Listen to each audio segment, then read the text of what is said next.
பூமியில் தோன்றிய முதல் நிலம் இந்தியாவில் உள்ளதா? எது தெரியுமா? இந்தியா, ஆஸ்திரேலியா மற்றும் அமெரிக்காவை சேர்ந்த விஞ்ஞானிகளின் ஒத்துழைப்பை இந்த திருப்புமுனை ஆய்வு உள்ளடக்கியுள்ளது.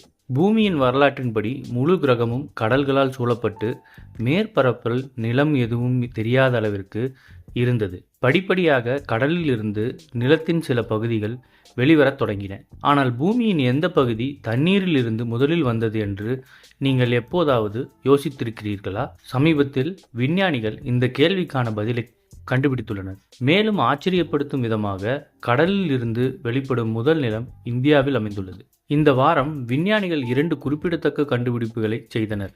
முதலில், பூமியின் ஆரம்பகால கண்டங்கள் முன்பு நம்பப்பட்டதை விட 700 மில்லியன் ஆண்டுகளுக்கு முன்பே பெருங்கடலில் இருந்து வெளிவரத் தொடங்கியதை அவர்கள் கண்டறிந்தனர். இரண்டாவதாக, சுமார் 3.2 பில்லியன் ஆண்டுகளுக்கு முன்பு கடலில் இருந்து எழுந்த முதல் நிலம் இந்தியாவின் ஜார்க்கண்டில் உள்ள சிங்பூம் பகுதியில் இருந்தது.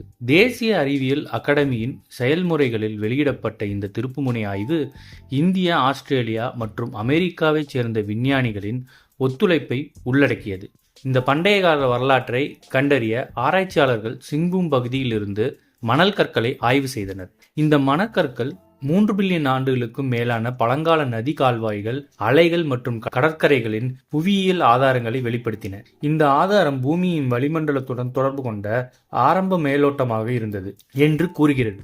சிங்பூம் நிலப்பரப்பு கடலில் இருந்து எழுவதற்கு காரணமான சக்திகளையும் ஆராய்ச்சியாளர்கள் ஆராய்ந்தனர். அப்பகுதியில் உள்ள மணற்கற்கள் மற்றும் கிரானைட் இரண்டையும் படிப்பதன் மூலம் இந்த செயல்முறை எப்போது எப்படி நடந்திருக்கும் என்பது பற்றி நுண்ணறிவுகளை அவர்கள் பெற்றனர். சுமார் 3.5 முதல் 3.2 பில்லியன் ஆண்டுகளுக்கு முன்பு பூமியின் மேலோட்டத்திற்கு அடியில் உள்ள சூடான மாக்மா கிராட்டனின் சில பகுதிகளை தடிமனாக்கியது என்பதை அவர்கள் கண்டுபிடித்தனர். இந்த தடிமனான மேலோடு சிலிக்கா மற்றும் குவார்ட்ஸ் போன்ற லகுவான பொருட்களால் நிறைந்துள்ளது.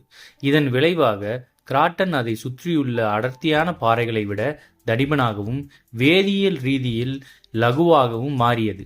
இதனால் அது தண்ணீருக்கு மேலே உயர்ந்தது. காலப்போக்கில் இந்த பகுதியில் உள்ள மேலோடு சுமார் 50 கிலோமீட்டர் வரை தடிமனாக மாறியது. இது ஒரு பனிப்பாறை போல் கடலில் மிதக்க அனுமதிக்கிறது. இந்த செயல்முறை இறுதியில் பூமியின் முதல் நிலப்பரப்பின் தோற்றத்திற்கு வழிவகுத்தது. இது நமது கிரகத்தின் புவியியல் வரலாற்றில் ஒரு குறிப்பிடத்தக்க மைல்கல்லை குறிப்பதாக விஞ்ஞானிகள் கூறுகின்றனர். இது போன்ற செய்திகளை உடனுக்குடன் தெரிந்து கொள்ள நம்ம சேனலை சப்ஸ்கிரைப் பண்ணிக்கோங்க. பெல் நோட்டிஃபிகேஷன் ப்ரெஸ் பண்ணிக்கோங்க. நன்றி, வணக்கம்.